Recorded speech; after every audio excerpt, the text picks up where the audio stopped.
Good afternoon, everyone. Live from Silicon Valley, California. This is Success Sadhana. So nice to see you all, the regulars and some newcomers today. And we are here doing Success Sadhana. It's a program and it's hosted by our leader, veteran Bhakti Yogi, author, and former monk, Vaish. He's with us. And the topic for today is Be a Leader. Welcome to the show, Vaish. Great to see you, Pavani. Thank you very Thank you. much for keeping the shop open for us. Thank you. Thank you for being here. And we are so grateful that you're here today. Thank you very much. I see Montalgo. I see Charles. That's good news. Manu's here. Fantastic. Jason, thank you for coming. JM's robot is here, unless that's him behind the scenes. Rajiv, fantastic. SG, thanks for being here as usual. SI, is that a real person or a robot?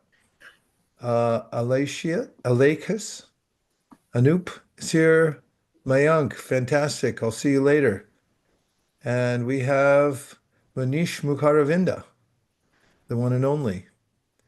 And C. Solano. Thanks everyone for being here today. As we enter into this next few minutes of discussion, it would be helpful to start with a little introspection, meditation, and bring ourselves to a center point. So I'm going to start with a drone in C, middle C. I find it to be compatible. The harmonies in our lives resonate with levels of consciousness.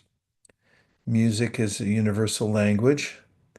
And just having a drone in the background, I feel is very helpful. So I'm going to start the drone as others come into the room here.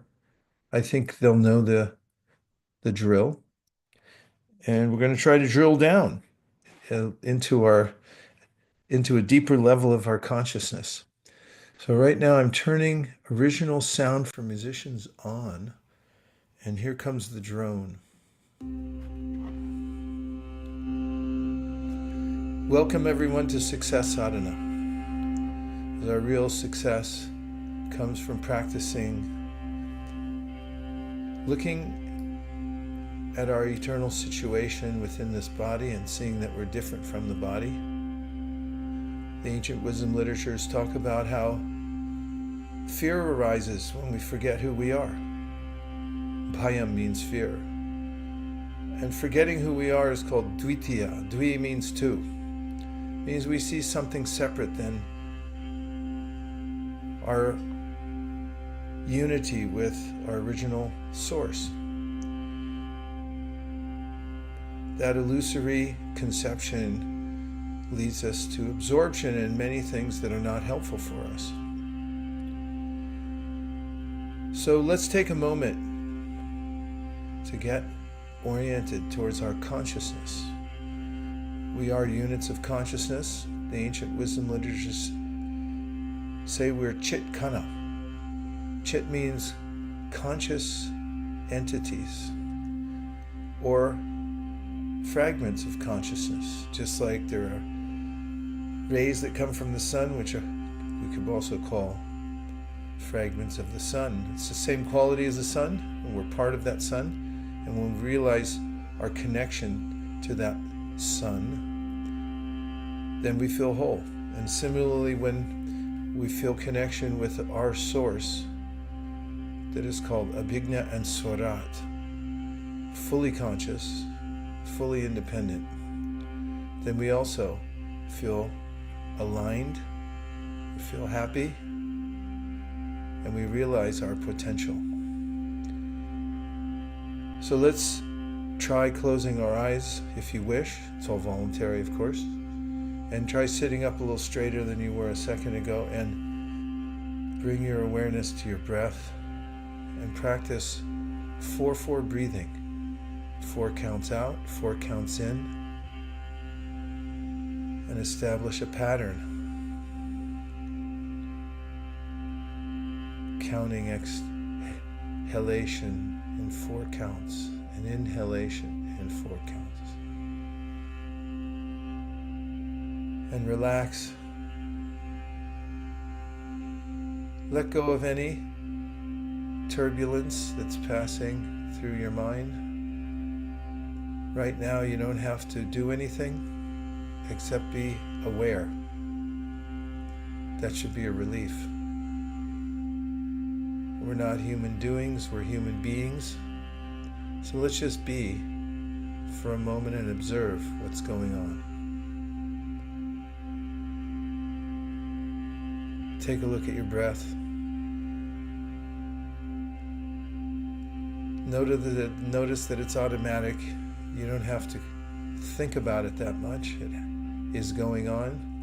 So are all the other functions in your miraculous biomechanical robot that you live in called the human body. It's got everything you need to look deeply within yourself and to see the connection of everything in the world to our divine source.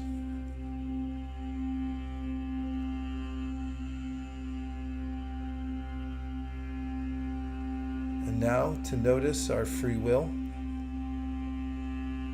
Transfer your attention from your breath to your right hand and just feel your right hand right now.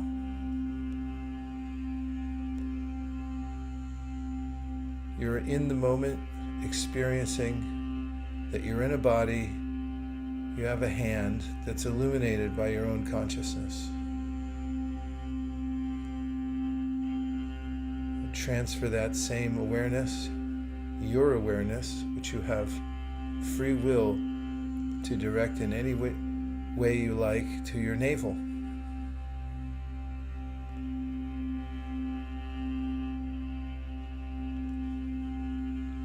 And move up a few inches to the left to your heart and notice that it's going on as if directed by a higher power. And move up a little higher to your voice box. And just notice that you have an apparatus through which you can express yourself. You think it, then you say it. It comes out in words.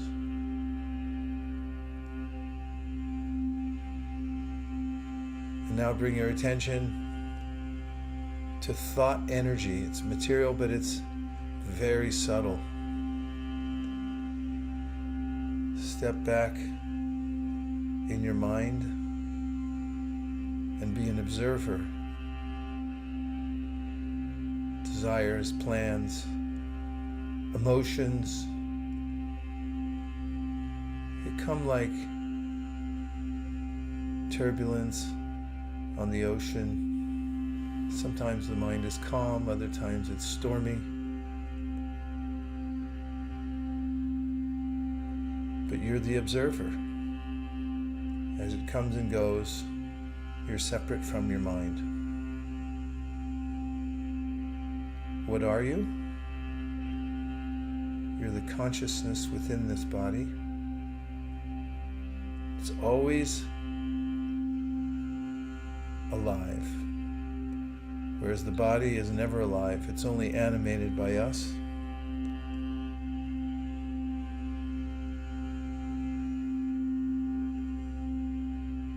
And now to solidify any realizations we have, let's try mantra meditation to introduce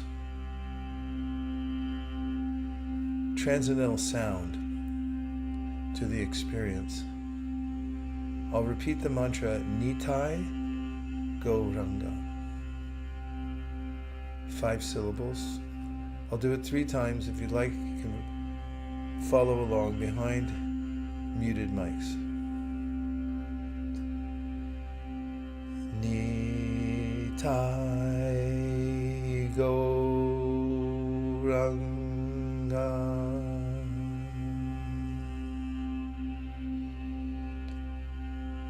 Nitai Gauranga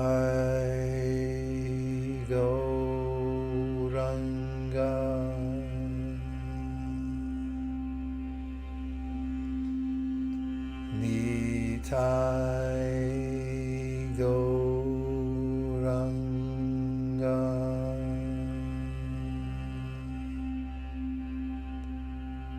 Just take a moment to experience how the sound vibration affects you.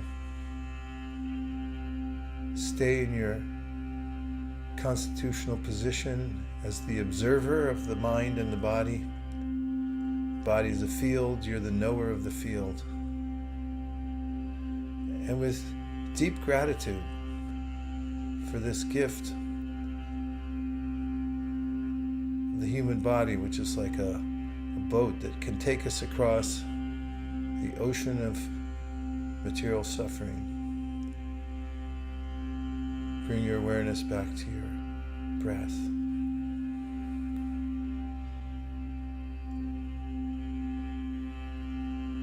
Try rubbing your fingers together, then rub your hands. Wiggle your toes. Slowly open your eyes and come back into the room.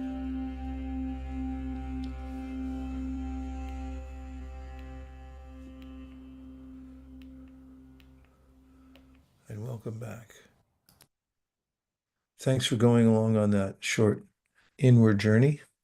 The ancient wisdom literatures are called nigama, which means, gama means to go. It comes from the word gach in Sanskrit, gachati, to go somewhere.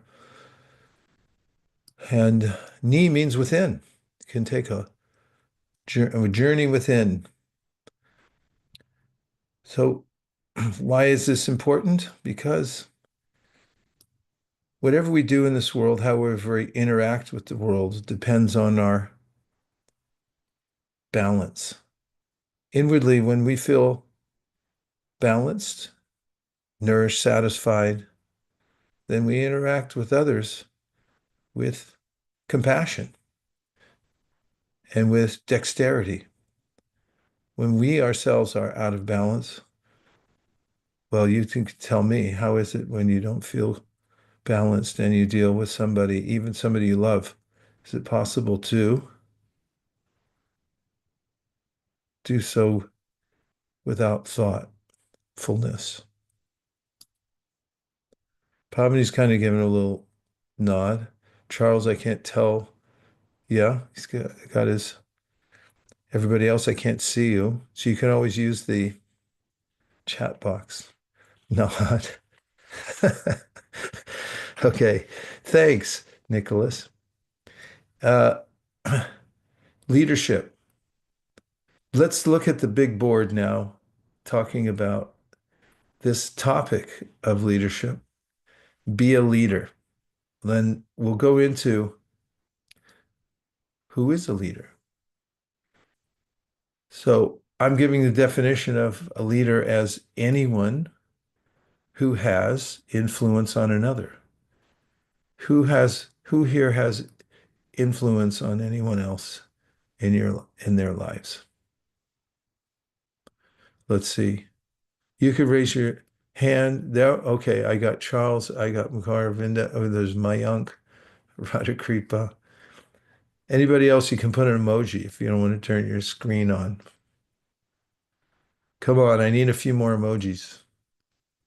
I'm looking, I'm scrolling. Hey, thanks, Chunky. Who else?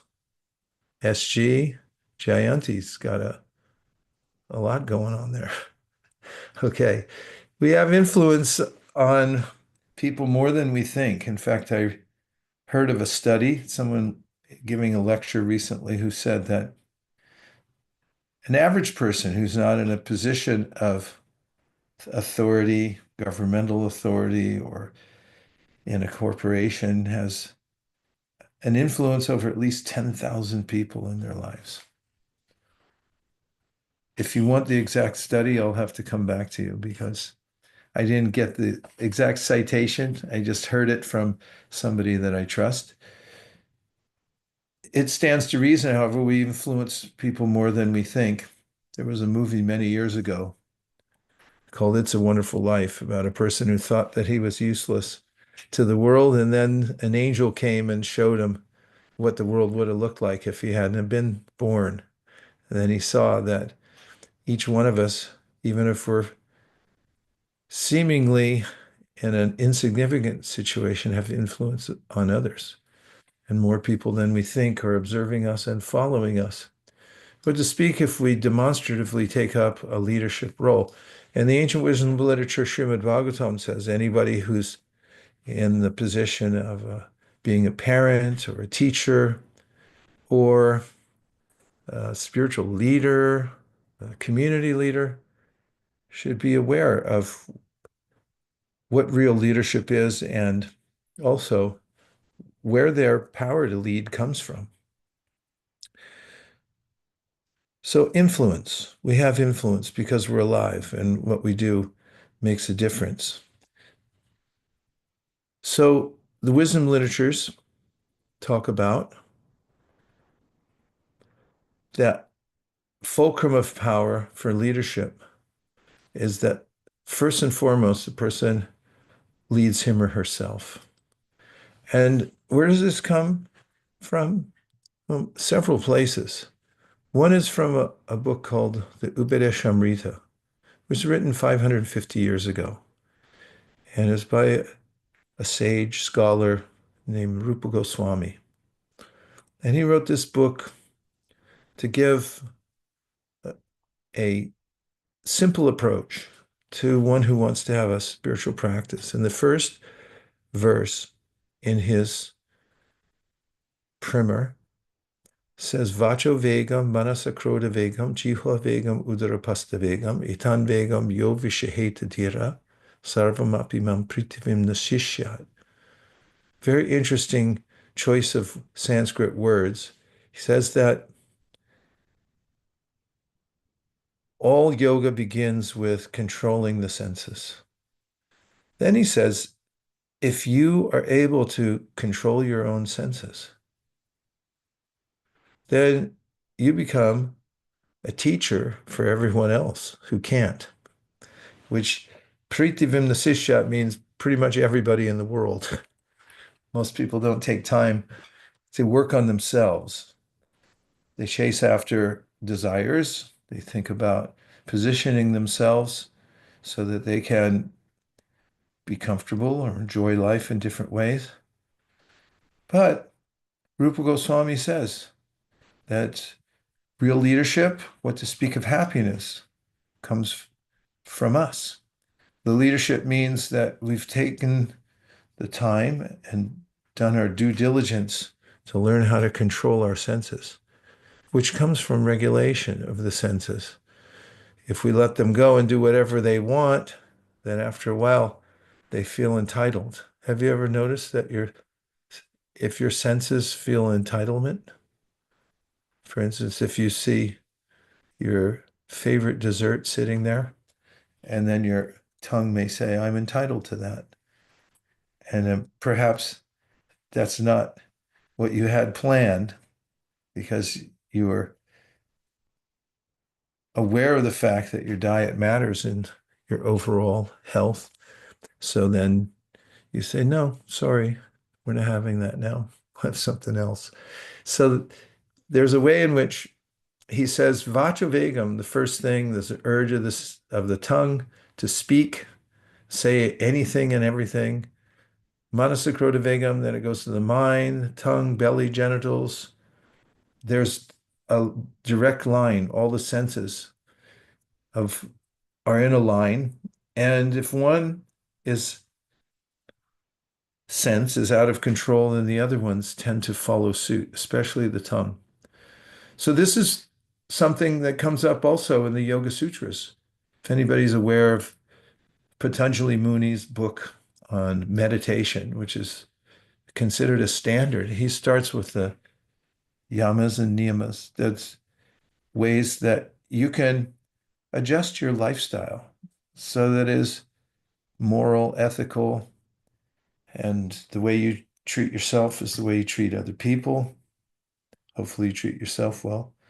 And there are ways in which you have to be clean, nonviolent, because he says For instance, if you steal from others or you cheat or lie, then when you try to meditate, your mind's going to be disturbed because you're generally thinking about how to make up for whatever lies you told, or if you steal from somebody. And so this is universal. It's well known. So there are different levels of leaders. Some people follow leaders out of fear. If you ever study history, you'll see there's kings like Ozymandias. There's a poem by Shelley talking about how he had a huge statue of himself made in front of his kingdom, and on it it is the inscription that people should shiver when they see him because of his power to vanquish anyone who doesn't agree with him. So some people rule by fear. That's possible, right? It's possible. Then there's a way of prospect. People rule by prospect. What are you going to get from me? I'm going to pay you. I'm not going to pay you. For instance, many of us here on the show today may work, right? Work for a boss somewhere? Not necessarily, because if your boss says, you can come in and work, we're just not going to pay you, you probably won't come in. So we don't really work for for the boss or the company. We work because they're paying us, right? And we see that in athletics. Everyone's rooting for a uniform, but the players themselves, like, oh no, sorry, can't play for you anymore because you're not paying me enough. They go somewhere else, right? This goes on the level of prospect. People, uh, they follow a leader who pays them, or they're a leader because they're paying people. And then there comes the level of leadership where people invoke people's sense of duty. And sometimes we see that people will die for a certain cause because there's a leader, political, social leader, or reformer, and people line up and they'll say, yes, I'll die for this cause. And they follow the leader. And then the highest level of leadership is those who invoke love. Uh, my teacher used to say that if you can run an organization in which there's love and trust, that's the gold standard. If people are working because they love you and they trust you as a leader, you can't break their determination. In fact, there's a story about a monk named Chaitanya Mahaprabhu. And there's a true story. He was over 500 years ago. He was teaching about this system of bhakti yoga. And he had so many followers. People, when they saw him, were so enlivened. And they'd follow him in throngs, tens of thousands of people. And a local king, when he came through Bengal, when the monk Chaitanya came through Bengal, the local king there, who was an emperor, he was very powerful, and he ruled by fear. People were afraid if they didn't follow him, he'd kill them. And he saw this Chaitanya and all his followers, and he made a note to one of his advisors. He said, you see, this person is the most extraordinary because people follow him not for prospect of what they're going to, if they're going to make money or not, not out of fear, but out of love. He said, as for me, and it was a moment of candor, he said, people follow me because if they don't, then they'll be punished. He said, so he's a greater person than I am. And so these levels of leadership and motivation are significant. And where does it begin? Where does the example begin? A true leader is first a self-leader. If we can't lead ourselves, that is, control our senses and be regulated, then it's very difficult to give moral instruction. So then we find that leadership crises are caused by so-called leaders who have not learned to lead themselves, meaning They don't have any self-control. And although they lead by fear or by prospect, people follow them, but it's short-lived because as soon as that person has some lapse or they lose power, then people will not follow them. And the leadership is not effective based on the lower levels of motivation for following such a leader. So I'm going to tell a story in just a second, not yet, but I want to get your feedback since I've been talking for a while now and get some human interaction going, even through this Zoom medium. We can feel like we're together somewhere in someone's living room and we're having a conversation. Love to hear any reflections you have so far on anything I've said or shown or the meditation that we have. I'll count down from 5 and just either raise your hand and you can speak up or just speak up, or you can put something in the chat box. 5, 4, 3, 2, 1, go. Yeah, I love the idea of learning to first lead yourself before, going out and leading others, and also that just naturally, people might want to follow someone who has exhibited that, because yeah, it can be very hard for people. Like you said, the senses are tempting, and going off course and doing things that maybe aren't the best for us is very tempting. And so when someone can do that very consistently, people notice and want to follow that. And I think it is then very helpful to other people. So yeah, I really, really like that idea. First leading yourself. Thanks, Charles. Yeah, I agree with you. And it's the real sense of being an influencer. I mean, there's ways you can talk about what to do, what not to do, but if people see that you're doing what you say should be eschewed and they notice that you walk your talk, as they say, then they naturally become inspired. And there's a way in which if people see that you're speaking about something that you don't follow yourself, they don't take it seriously anyway, right? And it's hard to take ourselves seriously if we don't. Or I'll say it in the positive sense that if we're following what we know is the right thing to do, then we lack what most people have, and that is, or we're freed, I should say, from what most people have, which is cognitive dissonance. It's a torturous situation to know what the right thing is and then not be doing it. Because then we have this sense of not being real leaders. Feel that why should anybody follow me? Because I'm not actually doing what I say is the right thing to do, and so forth. Yeah, and at least Alicia, okay. How do I say your name? I'm sorry. Elaine. Thanks, Elaine. Elaine said, I second that. Okay, Aravind and Minal. Hare Krishna Maharaj. I liked what you said about if you're able to control your own senses, then you have the ability to become a leader for everyone else. Yeah. And I was thinking about um, the urge of controlling your tongue and what you say, because that's something which you can't take back as well. Once you've said it, it's out in the open. So just having a bit of control with that.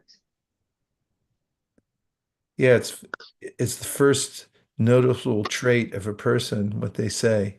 Because somebody can be well dressed and look like a civilized person, but then if something crass comes out of their mouth or inconsiderate, then we know that's what's in their heart.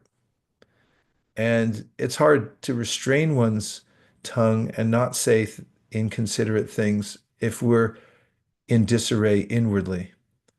So the practice always shows itself, our practice always shows itself externally in the world And it's quite amazing when someone is actually tolerant. And we see tolerance in the face of provocation.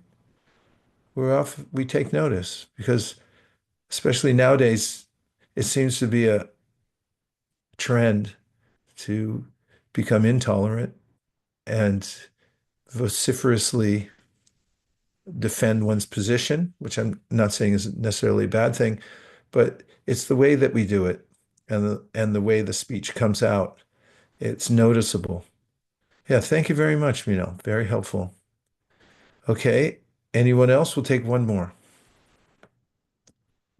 for the trifecta.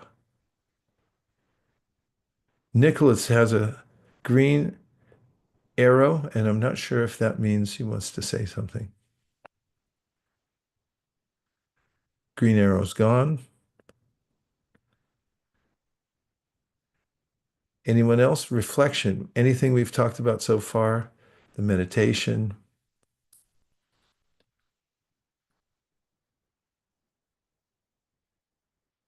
Wow, look, we've got Radhakripa. Yeah, I think it's very inspiring when we observe the people uh, who what they speak and what they do. When we see that thing very consistent in their behavior, it's very natural tendency I observe that to follow that person. It's theoretically on the books. I mean, I remember when in the schools it is, there's the slogans written on all the walls, right? Honesty is the best policy, all those nice things. But then there's a cheating happening in the school when the exam is happening, right? So it's directly contradicts what is written down there. But once we see a person in person from any sphere, it's very inspiring that you also wanted to be like that and follow that. So I think the true leaders to me is, follow what they do, what they speak. Everything is aligned. And that makes me feel I also wanted to follow a little bit of that. Such a good point. It seems so subtle, and some people might think even old-fashioned or maybe cliche. Honesty is the best policy. But these are very high-minded principles. Junkie.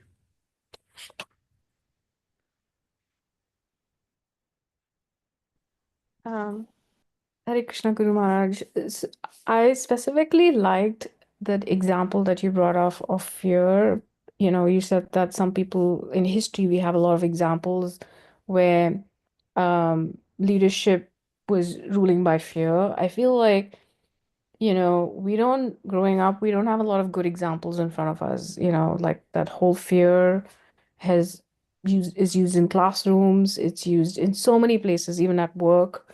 And I think it's sort of like reprogramming our brain to say that's not a good example to follow. So I really like that, you put like you mentioned that history, we have to learn from history. Yeah, that's very helpful to see that those, as Radhakripa said, that honesty is the best policy. You may think it's expedient, but later on, one's ruined by the transgression of these high-minded principles, of ethical principles, and so on. Yeah. Yes, and being observant of what is the motivation makes a big difference.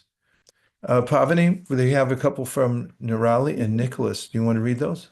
Yeah, I see from Nirali, she says one disadvantage is that now people expect you to follow ethics and tell about you, but not themselves, or plan to follow in return. How do you handle no reciprocation? How do you handle no reciprocation? Well, we have to be selective. One of our superpowers, or our main superpower, is free will. And the more selective we are about our association, who we actually take into our confidence and in who we listen to deeply, we should be very careful about, very selective.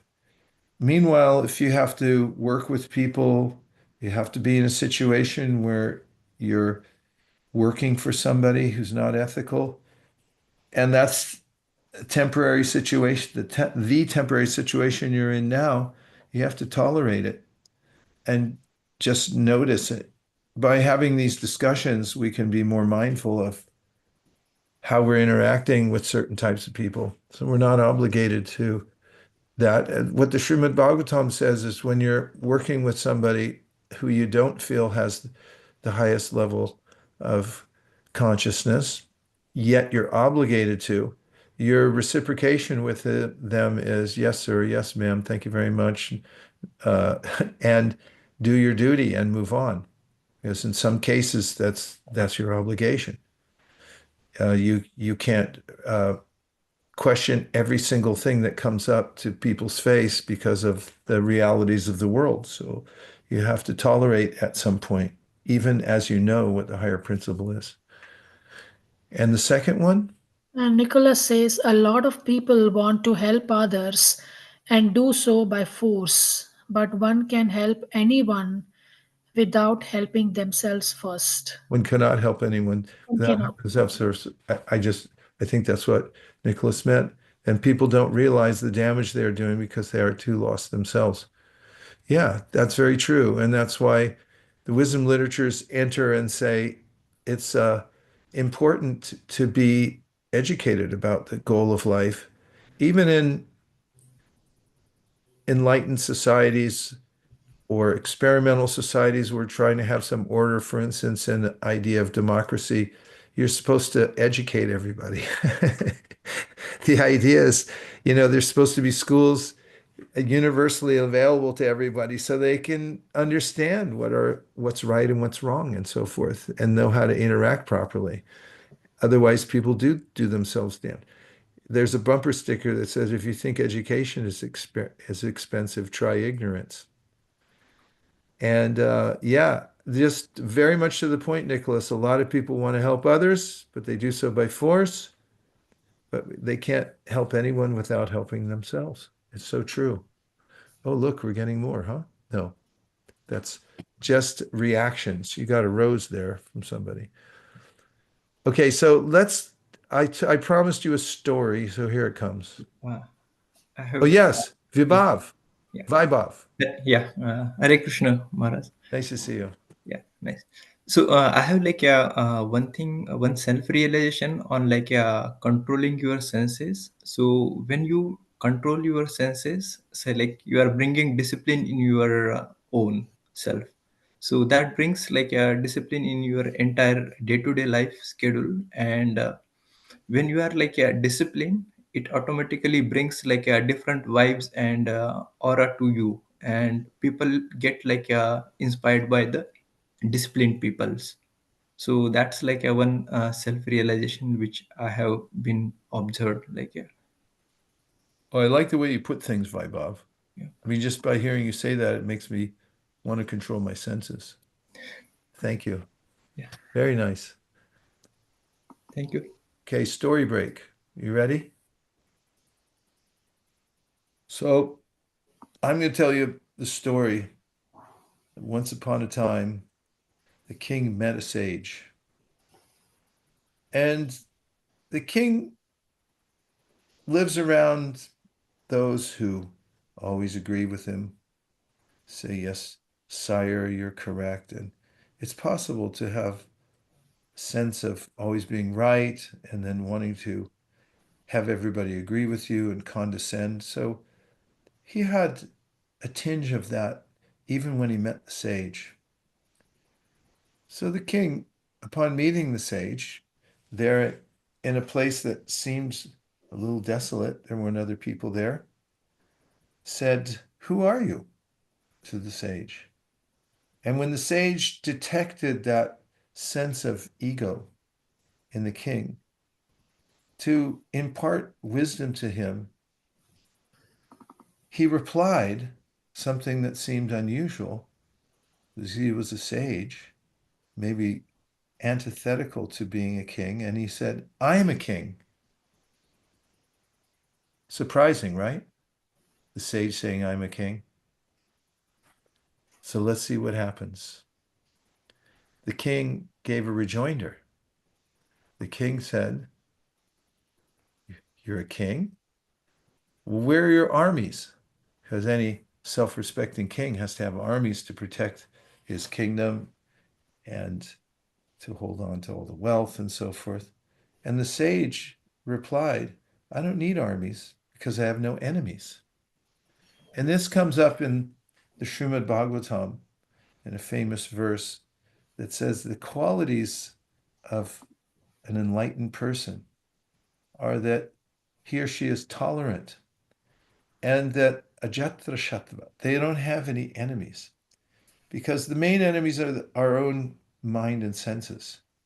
In fact, there's a boy saint from the Bhagavatam named Prahlad, and he says in his teachings to his schoolmates that there's no real enemies in this world except the ones within ourselves.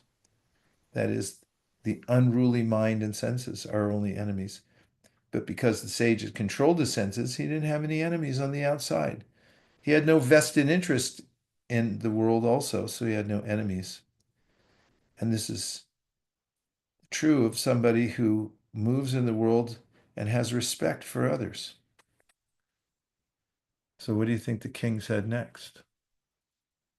Well, I'm going to tell you. He asked, oh, where's your kingdom? And the sage replied, because I'm absorbed in spiritual practice, my kingdom is within my own heart. And this brings up a point from the Bhagavad Gita that Krishna mentions, where he says that Atman yevatmana tushta, that when somebody becomes aware of their inner workings, as we did through our meditation in the beginning, there's a sense of very deep satisfaction and abundance that comes from just knowing that we are never vanquished. Something Krishna talks about in the Bhagavad Gita, the consciousness is never killed. It's not like the body. The body can be cut, body can be drowned. It's a extremely delicate and tenuous machine. But the consciousness that illuminates the body is never vanquished. It just moves itself from one situation, it goes to another, but it never dies. And so there's an abundance, and one of the parallels to a kingdom is you have this sense of a domain where you're safe and you have power. But our real power and real sense of safety comes from knowing that we're not the body, that we're something superior to the body. So the king was intrigued and he wanted to ask more because the trappings of a king means wealth. So he asks, so where's your treasury? Right? Every self-respecting king has a treasury. And the sage said, the wealthiest person is not the one who has the most gold. Rather, it's the person who needs the least from this world. There's a way in which we don't need that much to be happy.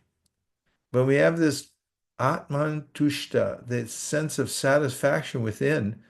What do we need?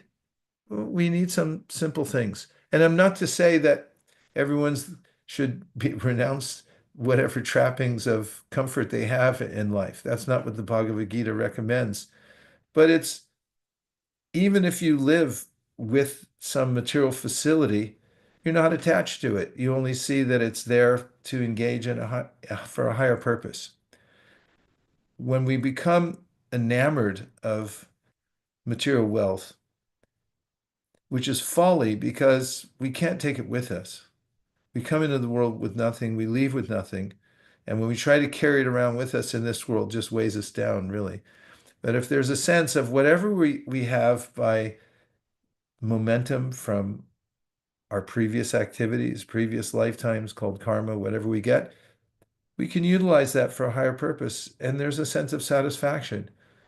So that's real wealth.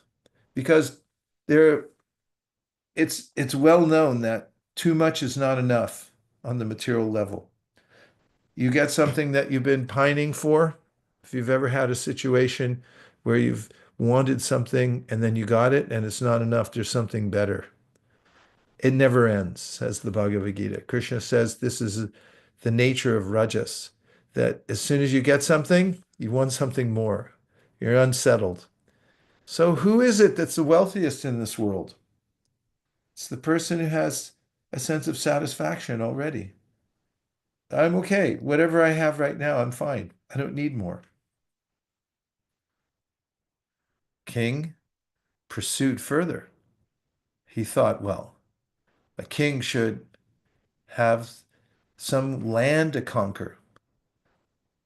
After all, kings try to reach out and they want more territory. They want more land. They want more strategic positions in the world so they can protect their wealth and so forth. So the king said to the sage, he said, well, if you're a king, what are you trying to conquer? And the sage says, my mission is to conquer my mind and senses. And if someone takes this up as their mainstay in life, that how to control speech, how to control the belly, how to control the mind, that person has conquered the greatest enemy that nobody conquers. We see with Antony and Cleopatra, it's legion how many stories there are about those who had kingdoms, they were great leaders, and they were conquered in other ways, pulled away by their senses. So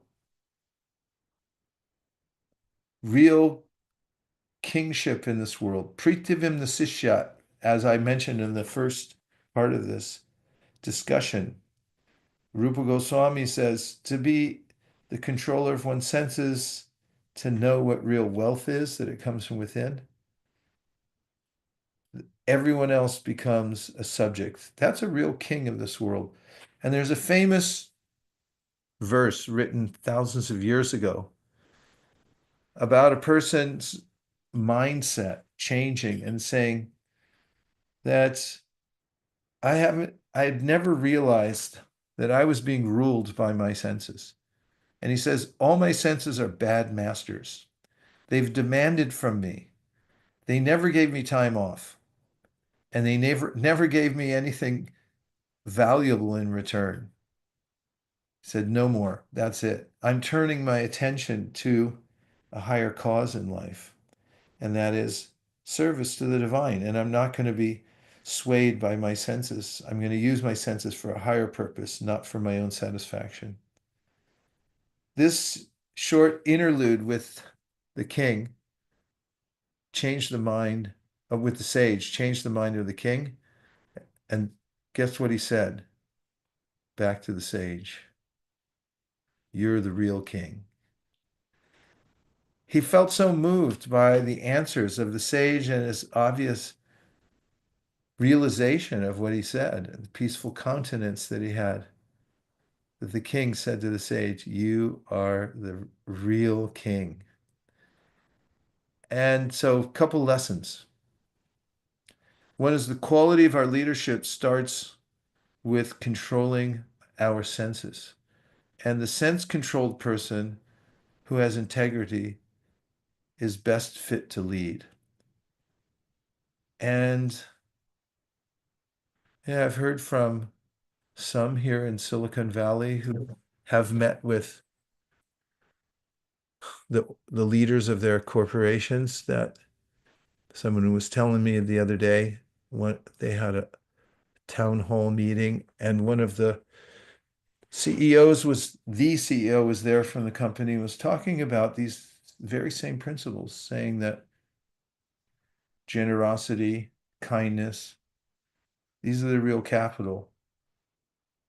If we just focus on trying to get ahead for the bottom line in an organization, in a corporation, we'll never be satisfied. And there's no end to it.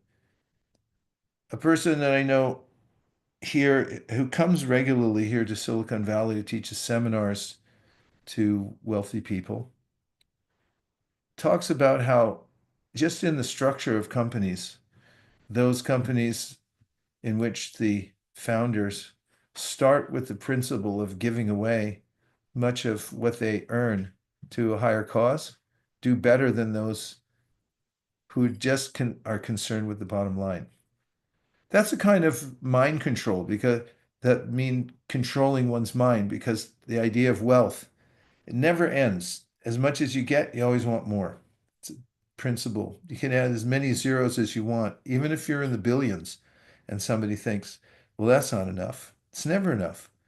And so having a principle in life that I'm doing some service with what I get. This is one of the principles of the Bhagavad Gita.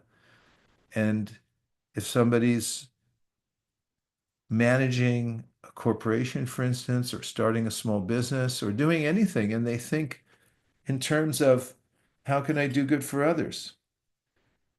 That's leadership. And if we think in terms of controlling our own senses so that we can lead others on the right path, that can become legendary. Those in the world who have done that, even if they're in a seemingly insignificant situation at the time, have become noteworthy and praiseworthy. So it all starts with these principles of leadership. First, lead yourself. And it's an exciting project because there's plenty of work to do. There's always some sense of the daunting task of controlling the mind and the senses. And how about all of you? Do you feel satisfied when you're able to do what you plan to do? Like you have a plan and you're able to overcome the mind that wants something that's substandard, but you follow the higher path. And you, even in a simple instance where you overcome, don't you feel empowered? And what if somebody sees that, oh, okay, you didn't take more? You might be sitting at a table eating with people, and it's like, okay, you could have taken a whole nother slice of pie with whipped cream on top, even though they know you're on a diet, and then you just don't do it, and everyone goes like, oh yeah, maybe I shouldn't either. I mean, leadership pervades everything. We have influence on everyone, and it's what we do that makes the difference. So now let's take a few more comments. I see Charles is contributing mightily here. Yeah, Go ahead.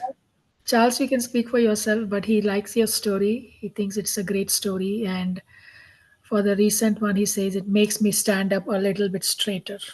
Oh, I like that phrase. I'm going to do it too.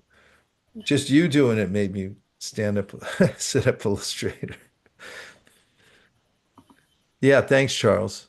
I like the story too. I heard it recently and I embellished it a little bit, but I found it to be didactic, and the juxtaposition of a sage and a king. Who's the real king? And there's a story about it in the Srimad Bhagavatam about a king named Muchukunda, who says that I'm not really a king because I can't control my senses. And he talks about those who are sense controlled. They're the real kings of the world. Let's hear what else, Pavani. Yeah, C. Solano says overcoming the mind to achieve as planned turned out to be harder as I turned older. Hmm. What do you think it is about getting older that makes it harder to control the mind?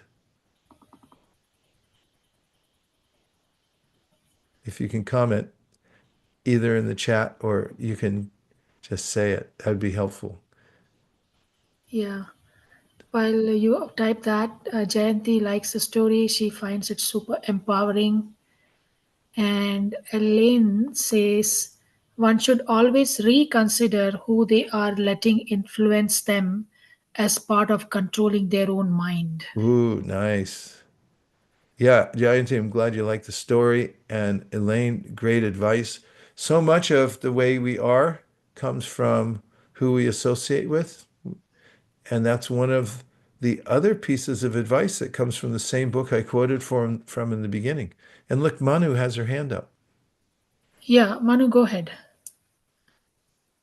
I see there's a big crowd there doing There's a something. party going on there. Let's hear what's happening at the party. Is Somebody it put their hand up and we don't know who. Prasanna? Are you trying to talk there, Manu?